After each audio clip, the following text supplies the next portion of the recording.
Hello नमस्कार, welcome to Gargi news India. मैं आस्था शर्मा। तो आइए आज की बड़ी खबरों पे नजर डालते हैं।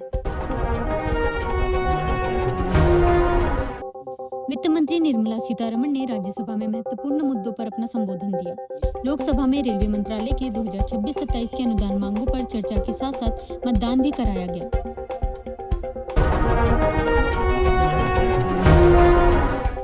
दुबई और दोहा में धमाकों की खबरें सामने आई हैं। वहीं यूएई के फुजैरा तट के पास एक तेल टैंकर को अज्ञात प्रोजेक्टाइल ने निशाना बनाया। इसी बीच बगदाद में अमेरिकी दूतावास पर ड्रोन और रॉकेट से हमला हुआ। हालांकि यूएई में कुछ समय के लिए बंद हुआ हवाई यातायात अब सामान्य हो गया है।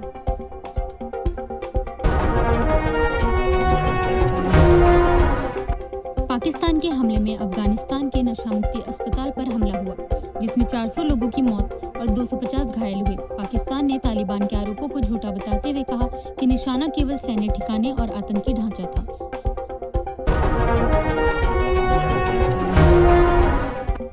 अमेरिका के राष्ट्रपति डोनाल्ड ट्रंप को पहले ही चेतावनी दी गई थी कि ईरान खाड़ी देशों पर जवाबी हमला कर सकता है। इसके बावजूद ट्रंप ने 16 मार्च को कहा कि कतर, सऊदी अरब, यूएई, बहरीन और कुवैत पर ईरान के हमले उनके लिए चौंकाने वाले थे।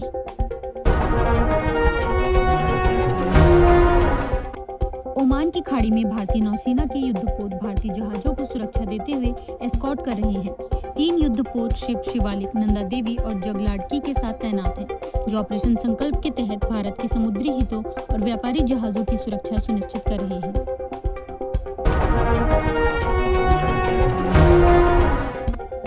डोनाल्ड ट्रंप ने कहा कि वह क्यूबा के साथ जो चाहे कर सकते हैं, जिससे तनाव बढ़ने की आशंका जताई जा रही है। यह बयान ऐसे समय में आया है जब क्यूबा और अमेरिका अपने रिश्तों को बेहतर बनाने के लिए बातचीत कर रहे हैं।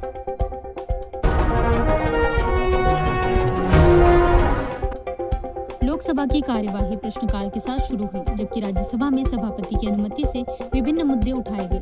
राज्यसभा में आज विनियोग विधेयक 2026 पर चर्चा जारी रहेगी।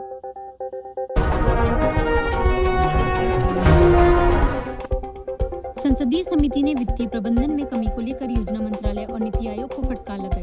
वित्त संबंधी स्थायी समिति ने कहा कि मंत्रालय और नीति आयोग हर साल अधिक बजट की मांग करते हैं, जबकि उनके द्वारा आवंटित धन का सही उपयोग नहीं हो पाता है।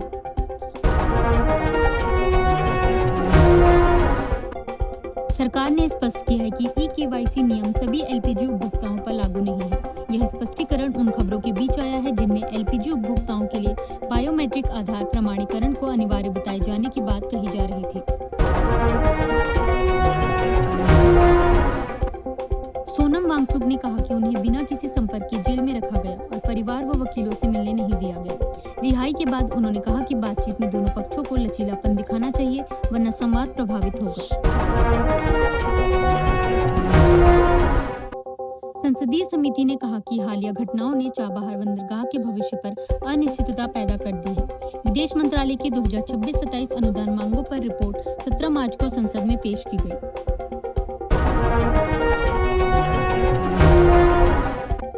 एनडीए ने बिहार, ओडिशा और हरियाणा से राज्यसभा की कुल 9 सीटों पर जीत हासिल की। बिहार में बीजेपी अध्यक्ष नितिन नवीन और मुख्यमंत्री नीतीश कुमार सहित एनडीए ने सभी 5 सीटें जीती। ओडिशा में 3 सीटों पर जीत दर्ज की, जबकि हरियाणा में बीजेपी और कांग्रेस ने अलग अलग शिकायतें दर्ज कराई हैं। विदेश मंत्रालय ने अमेरिका से हिंदू मंदिरों पर हो रहे हमलों को गंभीरता से लेने और इस पर कार्रवाई करने की अपील की है।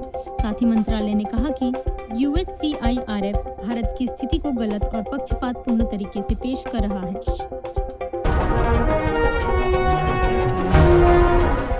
विपक्ष ने ईंधन संकट को मानव निर्मित बताते हुए केंद्र सरकार की विदेश नीति पर निशाना साधा।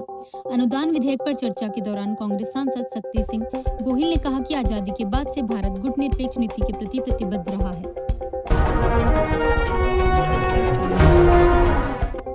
पुडुचेरी विधानसभा चुनाव को लेकर राजनीतिक सरगर्मी तेज हो गई है।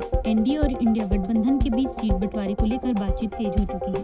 पुडुचेरी की 30 विधानसभा सीटों में से 23 सीटें पुडुचेरी में, 5 सीटें कराईकल और एक सीट माहे और यानम क्षेत्र में है, जहां चुनावी मुकाबला अब आकार ले रहा है।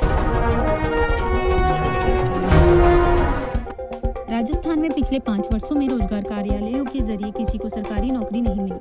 आरटीआई में खुलासा हुआ, राज्य में 22.21 लाख से ज्यादा उम्मीदवार पंजीकृत हैं, जिनमें 13 लाख पुरुष, 9 लाख महिलाएं और 989 अन्य श्रेणी के हैं।